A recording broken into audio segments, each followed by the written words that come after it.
Well, welcome to the Comedy Culture Cafe. We're here in Alexandria. Shout out to Brian and the Social Builders LLC for making this happen. This is the launch of episode 1 of Comedy Culture Cafe. I'm Bernard. I'm the producer of this show, as well as the host. The main goal of this platform is that we're going to have some local artists, comedians, creatives, just to talk about their story, and give them a platform to share their journey and their information, and so we all can be inspired, man. So I'm excited, man. I got my guy Brian gonna be asking me some questions about me, and let's cheers, man. Salute to Comedy Culture Cafe, episode 1. Why comedy, man? Yeah, it's like I always was fascinated. I was an 80s baby. I was a 70s baby, late 70s. Was a young kid in the 80s, and I enjoyed. I was influenced by like the greats like Eddie Murphy. I remember being a kid and just being inspired. Like when I saw like his comedy specials, like Raw and Delirious, specifically Raw. It was just like it was nothing like that at that time, and always been a fan, and like the confidence and the bravado he had when he performed, and it was like it was something that I was attracted to. I played sports as a kid, so I was I love performing. I love being on the stage.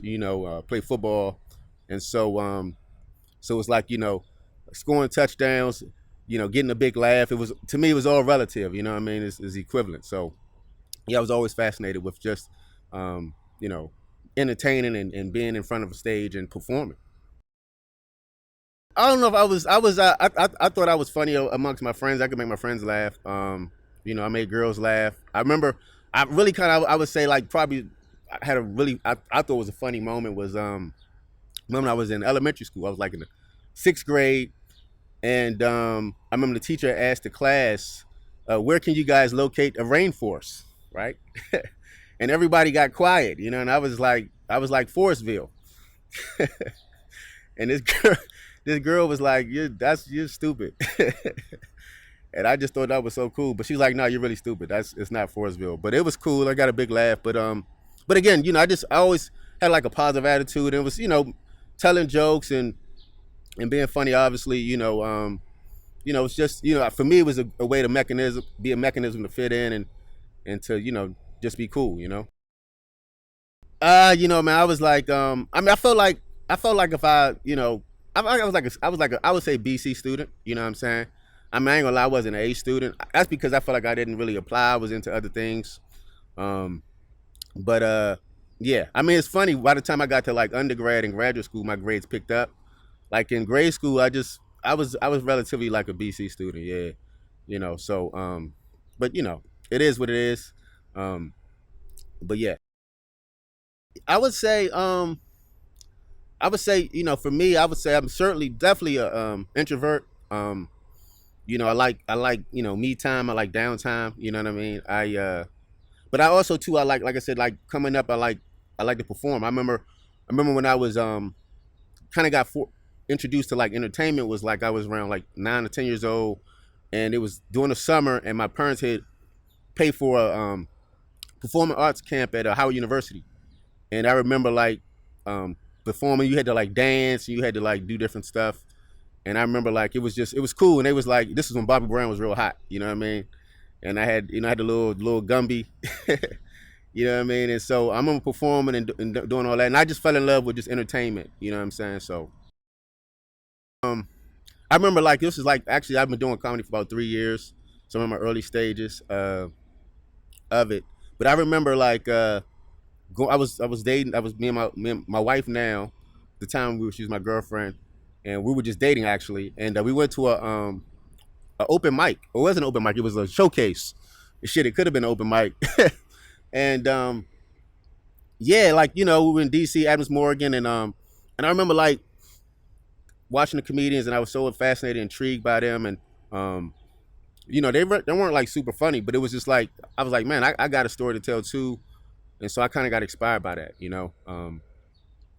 But what's interesting is that before like social media and stuff, I mean, for me, I just felt like you just never really knew about how to get into comedy. You know what I mean? Like, now like if you follow certain groups or certain platforms, you can see like open mics and shows. But like before, like all this exposure and technology and social media is like, it seemed like it was like an underground thing. So people could say, well, you funny, you want to get into comedy, but it's like nobody really kind of showed you how to do it. And so it was interesting that it's a whole community and it's a culture that is dead, that people don't even realize. Like it's open mics, it's showcases like every day of the week, within the Washington D.C. area. The DMV is what they call it.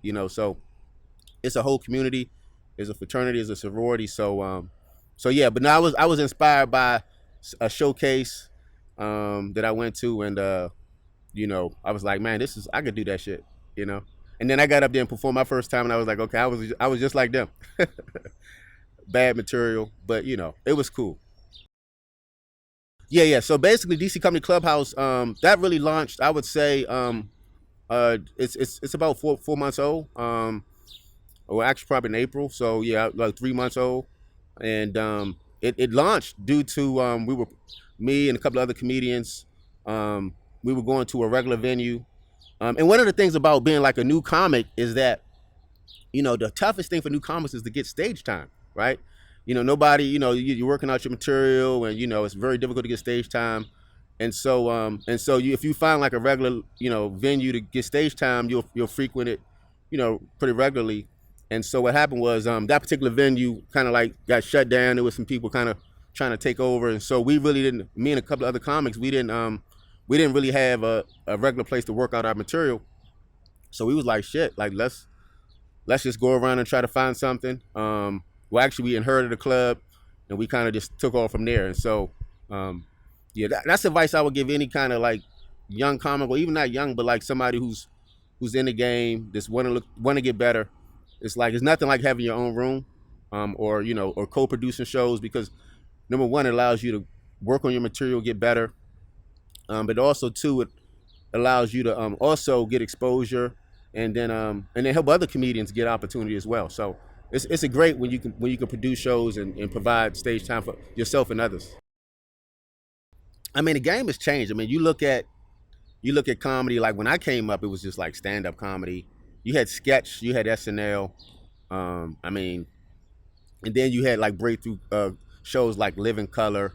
But now, like Mad TV, things like that. You had some sketch stuff, um, but primarily comedy was like when you thought of comedy, you thought of like comedy movies and stand up comedy. But now, I mean, it's wide open. There's so many, with social media, so many people created so many different lanes with it. You have YouTube comedians, you got social media comedians, Instagram comedians, and they're all talented. It's a space for them. You know what I mean? And they really took this thing to the next level, and I think it challenged a lot of traditional comedians who've done things maybe another way, like the stand up way, or like just do stand up or do movies, to kind of pivot or pivot and kind of re-strategize their approach. So it's wide open. This is a great art form. Comedy is certainly an art form. Until you get in it, you don't realize, from a writing standpoint, from a producing standpoint, from a just from a structure standpoint, how much an art form it is. But yeah, this is a great space. My hats go off to the Instagram and the YouTube comedians, for really knocking down new doors and barriers, creating an environment for podcast and other sketches, like online sketches, to really to be part of mainstream. So yeah, it's certainly evolved. I would say it's the evolution. Yeah, well, Chris Harrison, my comedy buddy. We co-produce a DC comedy clubhouse together. One of the things, like our relationship is great. I mean, one of the things, when he came here from Seattle, he came into the DC scene. I think he's only been here for a few years, but he was all about producing comedy shows, and again, like I had said before, is that as a comedian, you want an opportunity to get as much stage time as possible. So when you have your own shows and when you can control that whole environment, it's just a win for you. But nah, he's definitely a good dude. We on this journey together. and myself, him, Philip Chang, another co-producers, DC Comedy Clubhouse as well. We all kind of met at a showcase, and we decided to form together, and build a team, and keep this thing going. And so we want to promote comedy in the DC area, an opportunity for people who are looking for opportunities. You know what I'm saying? Who may haven't got the opportunity, and that's where I feel like our platform is going to do. Obviously, we want talented people too, but it's like certainly it's like it's a lot of political. It's the DC area, so it's politics. We didn't realize how much politics is around comedy. There's a lot of politics around it. You got haters out there, but the good thing is that you get some good people around you, like-minded. You can make some things happen. Yeah, I'm trying to Kevin Hart this shit. You know what I mean? You know what I'm saying? Because I feel like you can do I like what Jay Z say. He's like, we can walk and chew gum at the same time. We can do multiple things. One great thing about Comedy Culture Cafe is like I said, I want to use this platform to obviously talk to the local comedians, to national touring comedians, to talk to them about their story, right? Everybody has a story, right? And so, but everybody doesn't have a platform to talk about their story. And I know there's many platforms out there, and like, well, but now why would they give a shit about your platform? I mean, you're right. I mean, the main thing is that I want to be able to have a platform if someone that I believe that has a story that could be inspirational or motivational, that I can assist. I can assist, help them get to that next level, as well as talk about some of the things that's happening in the comedy culture, and not just in the comedy culture, also too in the creative space. Like even someone like yourself, B, as a creator, talk about your story and your journey. So this is Comedy Culture Cafe, and we're gonna have everybody from all different types of culture kind of share their story, and hopefully it can inspire people to kind of do some great things. Now I'm thinking big, B. I mean, I'm thinking like, this is just the start of it. Um, you know, one of the great things about being a comedian is you could travel all across the world. I did a show in Paris just recently. I performed in the West Coast, and so it's all about what they call IP now, intellectual property. So, Comedy Culture Cafe is a brand, is a IP, and we could have this podcast set up, all throughout the world, throughout the country. And also, like I said, it's just bringing exposure to creators. You know what I'm saying? And but no, this is bigger than just DC. Obviously, we found it here in the DMV, but ultimately, this goal is to really take this thing to the next level. All throughout the world. Ultimately. So I think when you travel, you have more of a broader perspective, and so I noticed like in Paris. They can do comedy in different languages and shit. It's like it's funny. Like think about it, you can be funny in two different languages. Like that's a lot. That's a gift. So now you just kind of see that like it's bigger than just the environment that and I think when you travel, you can pull from a lot of different cultures, a lot of different experiences, and then that brings some type of authenticity to your material. You know what I'm saying? Because like you've been exposed, and then I feel like you have more to give an audience. You know what I mean? Things that people are more intrigued because you have a lot more experiences. So I would say my travels just kind of just bring more experience to my comedy. Well, I'm gonna get you on here at some point, obviously, but I want to bring on, like I said, obviously it's called Comedy Culture Cafe. We're gonna bring on comedians, talk about their journey, some of the challenges that they faced, comic stuff. We're gonna do some comic talk, like what room do you like performing in a mainstream room, or a mainstream room is considered like a predominantly white room.